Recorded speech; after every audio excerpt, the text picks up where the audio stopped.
So every year, Apple drops a new iPhone, and everyone starts asking the same question: do I need to upgrade?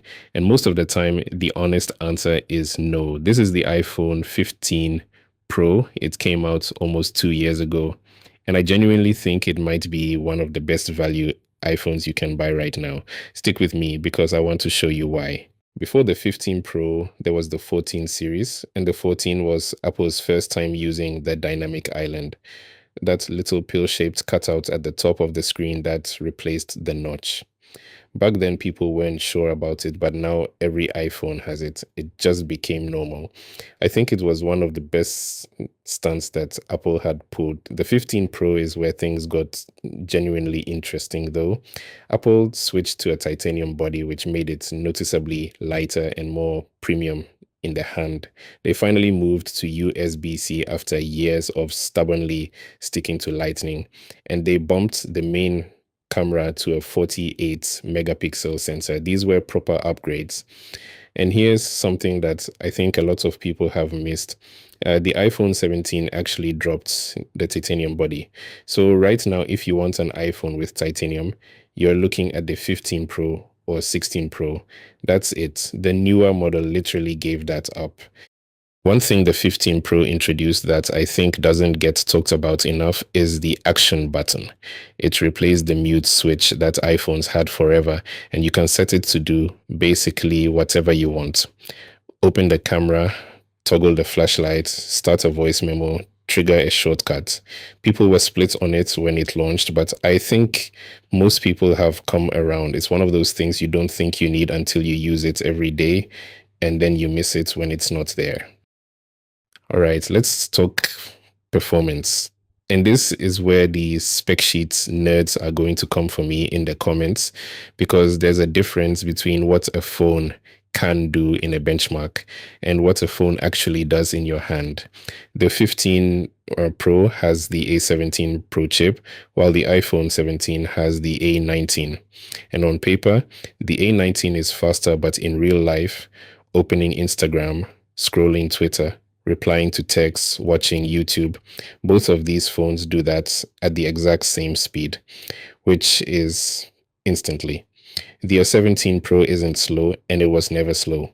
It's like comparing a car that goes 200 miles per hour to a car that goes 220 miles per hour. Cool, but you'd get there eventually. I've been using this phone daily, and I can tell you it handles everything I throw at it with zero lag. Apps open instantly, and switching between apps is smooth. Memory management is also solid. Using social media, emails, browsing, streaming, and you know what they say about Apple? It just works. Even gaming is fine, although I wouldn't recommend heavy gaming because of its battery. The 15 Pro has 8 gigs of RAM, which in 2024 sounded like a lot, and in 2026, with phones coming with more RAM, 8 gigs is just enough. Does it get warm when you game for a long time? Well, yeah, but so does every phone, and so does my S25 Ultra. Things that work hard get warm. The point is, real world performance and benchmark performance are two very different things. And in the real world, the A17 Pro is still an absolute beast. The display on this thing is still genuinely great, even by 2026 standards.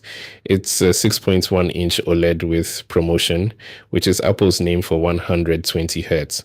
Scrolling is smooth. Colors are accurate and vibrant.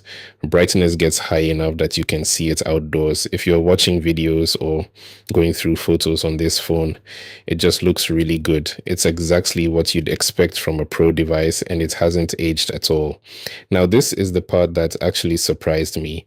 And I want to say up front, I'm primarily a Samsung user. My main phone is the S25 Ultra, so I'm not coming at this as an Apple person, but the camera on the 15 Pro is really, really good. It's a 48 megapixel main sensor, 12 megapixel ultra wide, and a 12 megapixel telephoto with 3 times optical zoom. The newer iPhones have improved sensors and some extra computational photography features, but the difference in day-to-day shooting is genuinely small. I recently shot some footage on the 15 Pro just to test it properly, and it honestly impressed me. The video was clean, the colors looked natural, stabilization was solid. I came away from it thinking this camera is way more capable than people give it credit for. And to show you what I mean, here are some photos side by side. One is the iPhone 15 Pro, the other is the iPhone 17 base model. Have a look and see if you can tell which is which.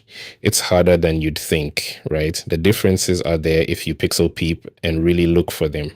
But in real use for social media, for memories, for everyday photos and videos, the 15 Pro delivers.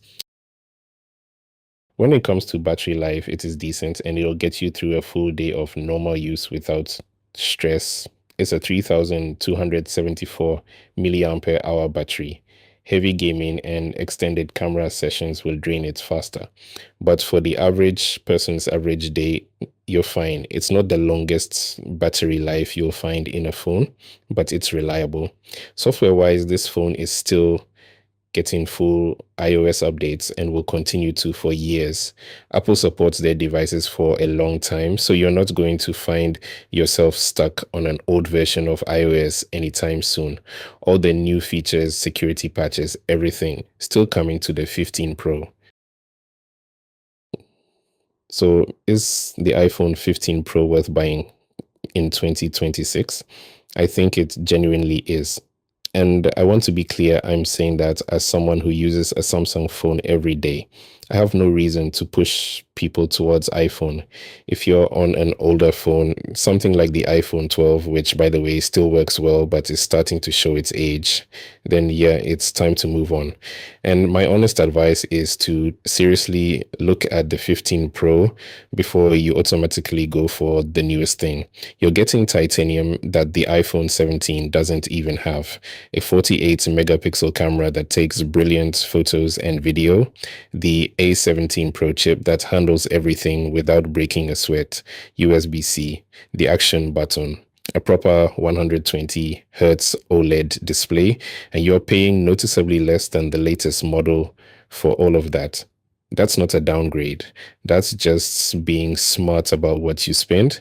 The 15 Pro is a brilliant phone and it's going to stay that way for a good few years yet. Anyway, that's my honest take on the iPhone 15 Pro in 2026. If it helped, hit like and subscribe. Drop a comment and let me know what phone you're currently using and whether you're thinking about switching. I'll see you in the next one.